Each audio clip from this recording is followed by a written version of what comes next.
All right, let's get practicing in QuickBooks Online. Grab the link below in the description so that you can follow along.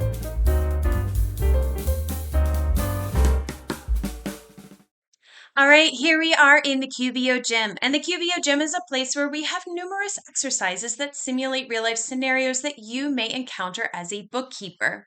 Every single month, we come out with new exercises for you to practice and complete, and we break it down for you into 4 different sections. So today, we are going to be working in the November cardio section. At the top here is a little animated video to give you a little synopsis of what's going on in Craig's world this month. He is our fictitious business owner.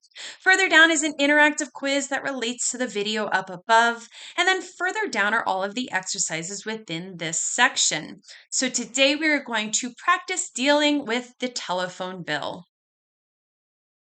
You will need to be in the same session of the sample company that you have done the previous exercises in. If you have not completed those yet, go ahead and click on the link on the top right corner of the screen. That'll take you to the first exercise. Complete that one and all the ones following until you get back to this one. They all build on each other, so it's really important that you start with that first one.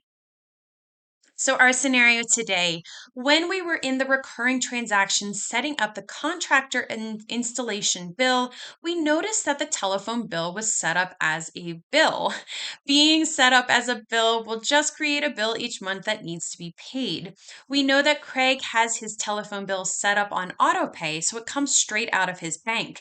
In order to have a better flow and make things easier, we want to set this up as a recurring expense. When we set it up as an expense, it will show that it gets paid and will create a match, when the transaction comes through the bank feed. So let's go ahead and fix that now. Unfortunately, we cannot change the type on a recurring transaction or any transaction really, so we have to create a brand new one. The first thing that we want to do is look at the current recurring bill and gather all of the information to put in the expense. So in the row that says telephone bill, we're going to click on edit.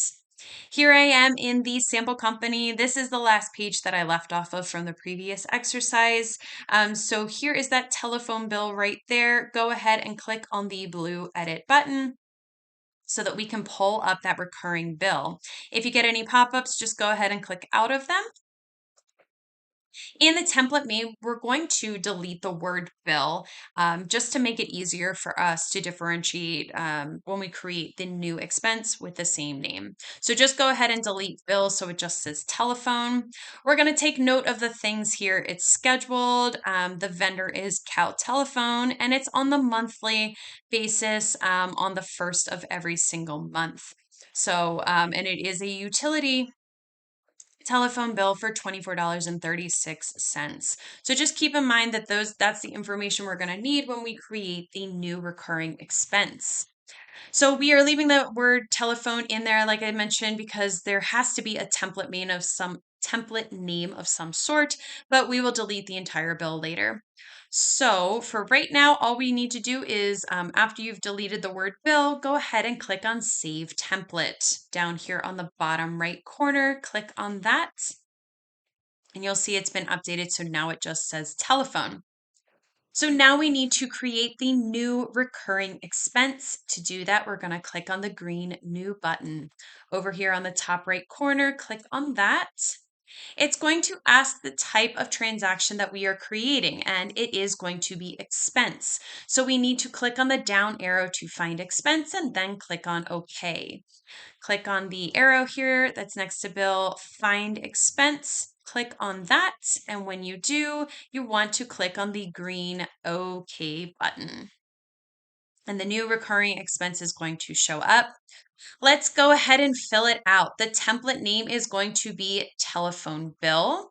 So go ahead and type that in. Telephone bill. There we go. It is scheduled, if you remember, as we had it before. So we are going to leave it as is. In the payee field, it is Cal Telephone. So go ahead and click into it. Cal Telephone, it happens to be towards the top, so you can go ahead and click on that. The account it is pulling from is the checking account, which is great. The interval field should say monthly on the first of every month with no start date and no end date, which is exactly what we have right here. And that is what it was on that previous recurring bill. So we are good here. We can leave this as is, no start date, no end date. In the category field, we need to select telephone because that is what it is for. So click into this 2 times. You can start typing in telephone. If I can type it correctly, there we go. Go ahead and click on that. We want to add the description of what this is for with it, which is the monthly phone bill. So click into description, type in monthly phone bill. The amount, if you remember, was for $74.36. So type that in. Oops, 74.36. Hitting the tab key over so that now I can see that the total has been updated. And then we simply just need to save the template. So click on the green Save Template. And now that recurring expense has been saved, you can see it right here. And you can tell the difference because, yes, it does say telephone bill, but it also shows the type as expense versus the old one, which is a bill. So now we need to delete the previous recurring telephone bill completely so we no longer see it. To do that on that line, you're going to click on the down arrow and then select delete. Make sure you are deleting the old bill and not the new expense. So here again is that telephone, that old one, it's showing as the bill, not expense. On this line, click on the little arrow next to edit and then go ahead and delete it. It's going to ask if you are sure you want to delete it, and yes, you do. So click on the green yes button. That one has been deleted, and now we just show the expense right here. So we are all finished, and that is how you would change and update a recurring transaction. And if you have any questions or want to know more about the QBO Gym, just go ahead and click on the link below in the description.